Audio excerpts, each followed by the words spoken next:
Well, something is definitely wrong. Anatomy is hard, I get it. But the majority of mistakes that I see artists making come down to just a few simple things. Things that should be relatively easy to fix once you know how to. So I'll show you how, because the unfortunate reality is that it really doesn't matter how good your rendering is, how clean your line art looks, or how perfectly you shade. If you're making those mistakes, your art will always look amateur. So time to fix them. Let's not waste any time, let's jump right into it.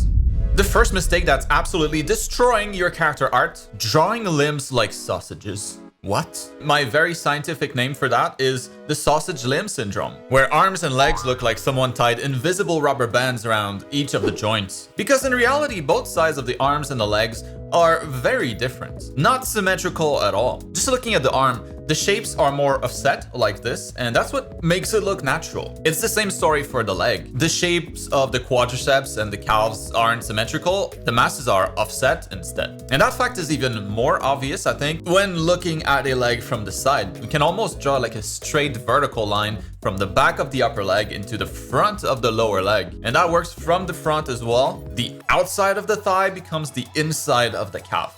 Not like this. And you don't need to learn every muscle of the body to be able to get this right. Just knowing the more important superficial muscles should go a long way. And I know you're thinking to yourself right now, well, I don't know where to start. There's so many muscles. Yes, and I have a class going specifically over all of the main surface muscles. You'll find a link to that in the video description. I got you. But check that out later, because we have 4 more critical anatomy mistakes to check out. On to the next one. So the second mistake is placing the busts of your female characters or male characters way too high. For some reason, it's rarely too low, but it's so common for the busts to be touching almost the character's chin. Don't do that. And even if your argument is that, well, they're implants, it's still wrong, because the natural placement for the bust will be overlapping the lower outline of the pectoralis major. The pecs. So let's see what that might look like. Here I got my ribcage, and in front of that, the sternum kind of looks like a tie. It's a flat bone that usually marks the actual height of the chest muscle, so it's a good guideline to remember. So my recommendation would be to sketch that out roughly first before drawing anything else, because once we have the pecs on here, an average size chest area will be perfectly centered on that line, much lower than before. Now maybe you're gonna say they're supported by a bra or something like that. In that case, they'd be much higher, right?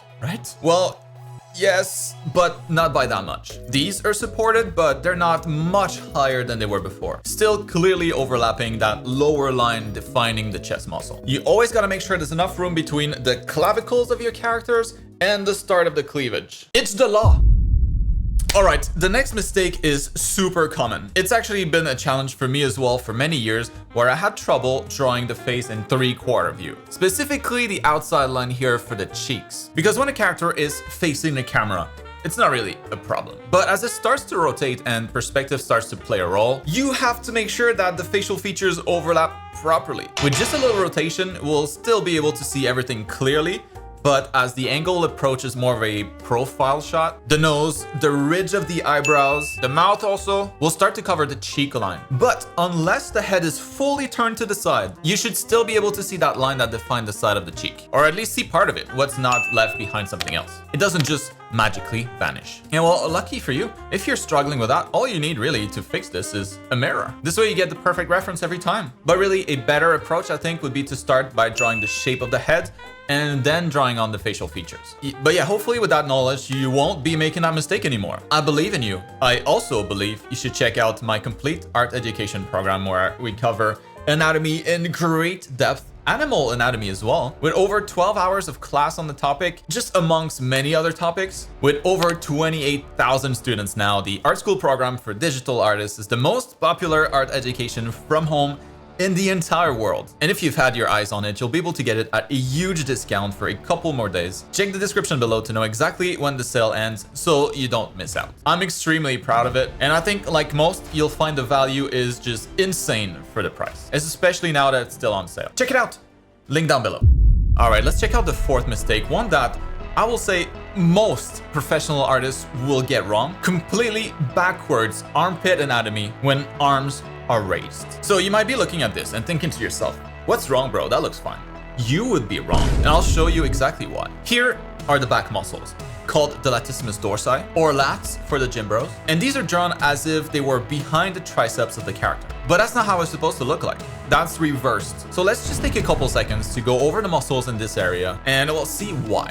So here again, we have the pectoralis major that we've seen earlier in the video. And that leads into the deltoid, the shoulder muscle, which in this case is mostly hidden by the massive biceps here. And that little muscle there is small, but has a pretty big name. It's called the coracobrachialis. And immediately behind that, we have this mass here made up of two muscles. A smaller one called the teres major and a bigger one called the latissimus dorsi. Again, the lats, one of the larger back muscles. And what's behind all of that is the triceps. So the drawing here features all the same structures, but with a little less definition, so it's easier to see. That's the correct way to draw this area. What we had originally was a common mistake. And even if you never care to draw this much detail and never get this deep into the anatomy, always try to keep that in mind when your character's got raised arms. It's very counterintuitive, but the back muscles will always appear to be in front of the triceps, which will give you this overlap here.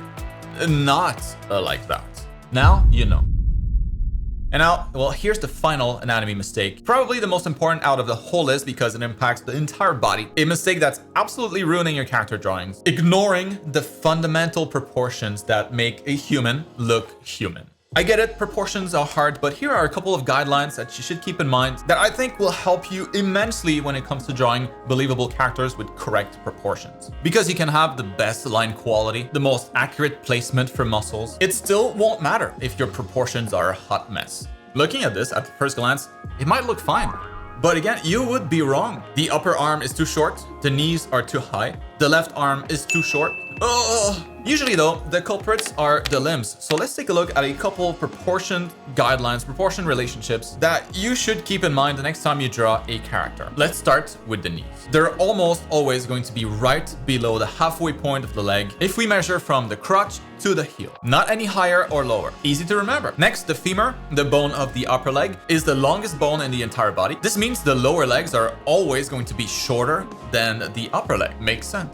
And it's the exact same relationship for the arms. The upper arm is always going to be longer than the forearm. And maybe another reference point that's very useful in maintaining, correct proportions is to understand the relationship between the arms and the length of the torso. Your arms, without counting the hands, in a neutral position will always line up with the crotch. And in an ideal physique, like maybe the physique of a model, that same line will also correspond to half the full height of the character. Did you know? If not, well, keep those guidelines in mind and you should struggle with proportions a lot less. It'll make a huge difference. So there you have it. The 5 anatomy mistakes that have been sabotaging your art. So quick recap of what's been ruining your characters. Sausage limbs instead of offsetting muscle masses. Anti-gravity busts instead of proper chest placement. Deformed cheeks instead of proper perspective. Backwards armpit muscles instead of correct overlaps. And random proportions instead of fundamental relationships. So fix those 5 things and your art will instantly go from amateur to a little bit more professional. And I guarantee you've been making at least 3 of those mistakes, but maybe not, maybe more. But yeah, that's gonna be it. So next, for a little bit of inspiration, why don't you check out my latest artist study where I broke down the style and technique of the popular artist Can Liu. The link should be up here in a second. I'll see you there. And I'll see you next week.